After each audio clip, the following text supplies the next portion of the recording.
অন্তর্বর্তী সরকারের পক্ষে সব সমস্যা দ্রুত সমাধান সম্ভব নয়, বললেন উপদেষ্টা আসিফ। গোপনে বাংলাদেশে ব্রিটিশ দল নিয়ে গেছে টিউলিপ সিদ্দিকের নতুন তথ্য। 10 টাকার ভাড়া চাইছে 100 টাকা, পায়ে হেঁটে রওনা হয়েছেন অনেকে। আলোচনা সভায় বক্তারা, অন্তর্বর্তী সরকার নিরপেক্ষতা হারিয়ে ফেলছে, দ্রুত নির্বাচন দেওয়া উচিত। এবং সর্বশেষ জানাবো, খালেদা জিয়ার শারীরিক অবস্থা স্থিতিশীল। শুনছিলেন সংবাদ শিরোনাম, এবারে বিস্তারিত। অন্তর্বর্তী সরকারের পক্ষে সব সমস্যা দ্রুত সমাধান সম্ভব নয়, বললেন উপদেষ্টা আসিফ। পল্লী উন্নয়ন ও সমবায় এবং যুব ও ক্রীড়া উপদেষ্টা আসিফ মাহমুদ সজীব ভুঁইয়া বলেছেন, অন্তর্বর্তী সরকারের পক্ষে সব সমস্যা দ্রুত সমাধান করা সম্ভব নয়। সরকারের এই উপদেষ্টা বলেন, ব্লু নেটওয়ার্কের মাধ্যমে জলাবদ্ধতা কিছুটা কমে আসবে,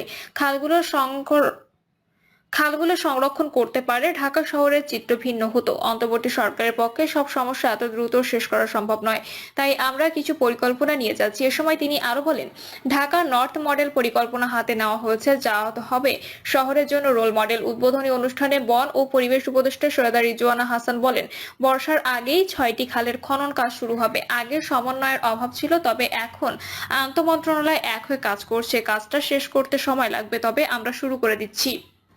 প্রকল্পের অধীনে নয়, কর্মসূচির মাধ্যমে কাজ শুরু হয়েছে জানিয়ে তিনি বলেন, খাল খনন কাজ শুরু হবে আগে, এরপর পুনরুদ্ধার করা হবে। পুনরুদ্ধারের সময় অনেক বাধা আসবে, তা সবাইকে মিলে রুখতে হবে। গোপনে বাংলাদেশে ব্রিটিশ দল নিয়ে গেছে টিউলিপ সিদ্দিকের নতুন তথ্য। বাংলাদেশের সাবেক প্রধানমন্ত্রী শেখ হাসিনার বোনের মেয়ে ও যুক্তরাজ্যের সাবেক সিটি মিনিস্টার টিউলিপ সিদ্দিকের বিরুদ্ধে দুর্নীতির অভিযোগের তদন্তে গত মাসে বাংলাদেশ আসেন যুক্তরাজ্যের জাতীয় অপরাধ সংস্থার কর্মকর্তারা। তারা দেশের দুর্নীতি বিরোধী তদন্তকারীদের সঙ্গে গোপন বৈঠক করেছেন এবং নতুন তথ্য সংগ্রহ করেছেন। দ্য মেইল অন সানডে সংবাদ মাধ্যমের তথ্য অনুযায়ী ব্রিটিশ কর্মকর্তারা জানিয়েছেন, তারা টিউলিপ সিদ্দিকের ব্যাংক অ্যাকাউন্ট, ইমেইল তথ্য এবং অন্যান্য প্রয়োজনীয় দলিল যাচাইয়ের মাধ্যমে দুর্নীতির প্রমাণ সংগ্রহ করেছেন, এমনকি তাকে জিজ্ঞাসাবাদ করার জন্য ডাকতে পারে। এছাড়া টিউলিপ সিদ্দিক ও শেখ হাসিনা পুরো পরিবারের বিরুদ্ধে পাবনার রূপপুর পারমাণবিক বিদ্যুৎ কেন্দ্রের অর্থ আত্মসাতের অভিযোগ রয়েছে। 2013 সালে রাশিয়ার প্রেসিডেন্ট ভ্লাদিমির পুতিনের সঙ্গে শেখ হাসিনা এই প্রকল্পের চুক্তি স্বাক্ষর করেছিলেন এবং টিউলিপ সিদ্দিকও সেখানে উপস্থিত ছিলেন। তদন্তকারীরা দাবি করেছে, টিউলিপ সিদ্দিক এই চুক্তির মাধ্যমে অর্থ আত্মসাৎ করেছেন। বাংলাদেশের একটি সূত্র সংবাদ মাধ্যমটিকে জানিয়েছেন, ব্রিটিশ দলটি ব্রিটেনে বাংলাদেশি কর্মকর্তাদের দ্বারা টিউলিপ সিদ্দিকের বিরুদ্ধে অভ্যন্তরীণ চুক্তির মাধ্যমে তদন্ত করার প্রস্তাব দিয়েছেন। এছাড়া তারা টিউলিপের বিরুদ্ধে হয়তো তদন্ত করতে পারে। টিউলিপ সিদ্দিকের বিরুদ্ধে যেসব অভিযোগ উঠেছে সেগুলো যদি প্রমাণিত হয়, তাহলে তার 10 বছর বা তারও বেশি সময়ের জেল হতে পারে। বাংলাদেশি এক কর্মকর্তা নাম প্রকাশ না করার শর্তে জানিয়েছেন, যুক্তরাজ্যের এনসিএ এর কর্মকর্তারা এই গোপন বৈঠকটি আয়োজনের প্রস্তাব দেয়। এরপর ঢাকাস্থ ব্রিটিশ হাইকমিশনের একটি আয়োজন করে। এর আগেও এনসিএ এর কর্মকর্তারা বাংলাদেশে এসেছিলেন, সেটি গত বছরের অক্টোবরে। সেবার তারা কথা দিয়ে গিয়েছিল, বাংলাদেশ থেকে যেসব অর্থ পাচার করা হয়েছে সেগুলো ফেরত দিতে তারা সহায়তা করবেন। এদিকে দুর্নীতির অভিযোগের মুখে গত 14 জানুয়ারি মন্ত্রিত্ব ছাড়েন টিউলিপ সিদ্দিক। টিউলিপ প্রধানমন্ত্রী কেয়ার স্টারমারের কাছে পদত্যাগপত্র জমা দেন। 10 টাকার ভাড়া চাইছে 100 টাকা, পায়ে হেঁটেও রওনা হয়েছেন অনেকে। আখেরি মোনাজাতের মাধ্যমে শেষ হয়েছে বিশ্ব ইজতেমার প্রথম পর্বের প্রথম ধাপ। মোনাজাত শেষে বাড়ি ফিরে যাচ্ছেন ধর্মপ্রাণ মুসল্লিরা। তবে গণপরিবহন সংকট ও বেশি ভাড়া হাঁকানোর ফলে ভোগান্তিতে পড়েছেন অনেকেই। বেলা 9:30টায় আখেরি মোনাজাত শেষ হতে বাড়ি ফেরার পথে ধরেছেন অধিকাংশ মুসল্লিরা। তবে গাজীপুর থেকে পুরোদমে যান চলাচল এখনো শুরু হওয়ায় বেশিরভাগই হেঁটেই গন্তব্যস্থলে রওনা দিয়েছেন। অপরদিকে যেসব বাস সড়কে রয়েছেন, তারা 10 টাকার ভাড়া হাঁকাচ্ছে 100 টাকা, এমন অভিযোগও তুলেছেন মুসল্লিরা। ইজতেমা ময়দান থেকে আসা আব্দুল বাসেত বলেন, মোনাজাত শেষ করে পায়ে হেঁটেই রওনা হয়েছি। প্রথমে বাসে চড়তে চেয়েছিলাম, কিন্তু তারা গেট লক করে 20 টাকা ভাড়া 100 টাকা হাঁকাচ্ছে, তাই আর বাসে উঠিনি। কলেজ পড়ুয়া শিক্ষার্থী মুশফিকুর রহমান বলেন, আমি যাব খিলক্ষেত।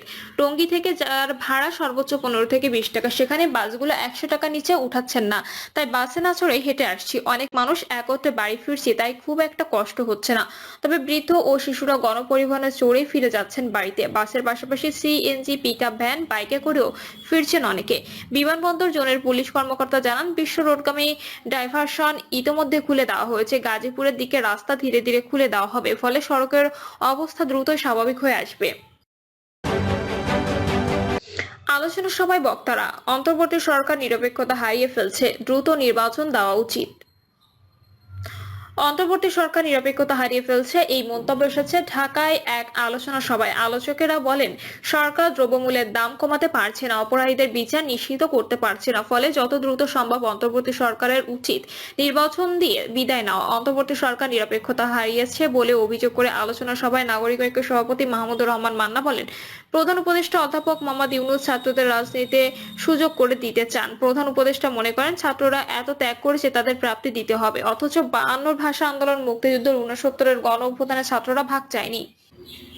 সংবিধানের বাইরে গিয়ে সুবিধা দেওয়ার সুযোগ নেই। অন্তর্বর্তী সরকারের এখন রাজনীতি ভালো লাগে না বলেও মন্তব্য করেন মাহমুদুর রহমান। তিনি বলেন, বারবার বলা হচ্ছে এত সমস্যা সবাইকে ডাকেন, এই সরকার ব্যর্থ হলে এবং মার্শাল ল আসলে বিপদ রয়েছে। অন্তর্বর্তী সরকারের সমালোচনা করে বিএনপি চেয়ারপারসন উপদেষ্টা আব্দুস সালাম বলেন, এই সরকার ঢাকা শহরে ট্রাফিক সিস্টেম ঠিক করতে পারে না, চালের দাম কমাতে পারে না, ডালের দাম কমাতে পারে না, বিদ্যুতের দাম কমাতে পারে না, উল্টো আরো ভ্যাট বসাচ্ছে, সিন্ডিকেট ভাঙতে পারে না। এই কারণে বলা হচ্ছে এই সরকার পারবে না। এই কারণে বলা হচ্ছে যথেষ্ট হয়েছে, আপনারা এখন নির্বাচন দেন। আব্দুস সালাম বলেন, ক্ষমতাচ্যুত প্রধানমন্ত্রী শেখ হাসিনা বলতেন, ভোট কেন দেবে, ভোট দিলে তারেক রহমান এসে দেশ চালাবে। এখন এই সরকার বলে ভোট কেন দেবে, ভোট দিলে তো বিএনপি ক্ষমতায় আসবে। হাসিনাও চেয়েছে বিএনপি ঠাকাও, এই সরকারও বলছে বিএনপি ঠাকাও।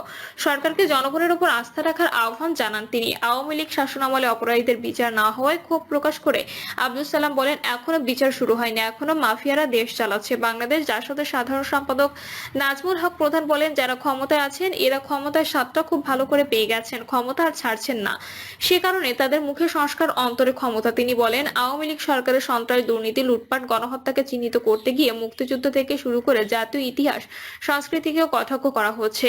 সবাই অন্তর্ভুক্তিমূলক বাংলাদেশ প্রসঙ্গে বাংলাদেশের সমাজতান্ত্রিক দলের সাধারণ সম্পাদক বজলুর রশিদ ফিরোজ বলেন, 1971 সালে মুক্তিযুদ্ধে যারা বিরোধিতা করেছিলেন, রাজাকার আল বদর আল শামস বাহিনী গঠন করে যারা বাংলাদেশের মানুষকে হত্যা করেছিলেন, তাদেরকে নিয়ে ইনক্লুসিভ সেটি অন্তর্ভুক্তির মধ্যে পড়ে না। এমন অন্তর্ভুক্তিমূলক বাংলাদেশও হবে না। নির্বাচিত সরকারের বিকল্প এই ধরনের অনির্বাচিত সরকার নয় বলে মন্তব্য করেন বজলুর রশিদ ফিরোজ। তিনি বলেন, কাজেই যত দ্রুত সম্ভব নির্বাচন দিয়ে এই সরকার নির্বাচিত প্রতিনিধিদের হাতে ক্ষমতা হস্তান্তর করুক, আর ক্ষমতায় থেকে রাজনৈতিক দল করবেন না। ইউনূস সরকার নিরপেক্ষতা ক্ষুণ্ণ করলে নির্বাচনের সময় একটা নিরপেক্ষ সরকারের প্রয়োজনীয়তা দেখা দেবে। খালেদা জিয়ার শারীরিক অবস্থা স্থিতিশীল। বিএনপি চেয়ারপারসন খালেদা জিয়ার শারীরিক অবস্থা স্থিতিশীল আছে। লন্ডনে বড় ছেলে তারেক রহমান সহ পরিবারের সদস্যরা কাছে থাকায় মানসিকভাবে তিনি ভালো আছেন। ছেলের বাসায় আসার পরও বেশ কিছু পরীক্ষা করানো হয়েছে। এই তথ্য জানিয়েছে বিএনপি চেয়ারপারসনের ব্যক্তিগত চিকিৎসক ডক্টর মোহাম্মদ আল মামুন। এদিকে লন্ডন থেকে খালেদা জিয়ার মেডিকেল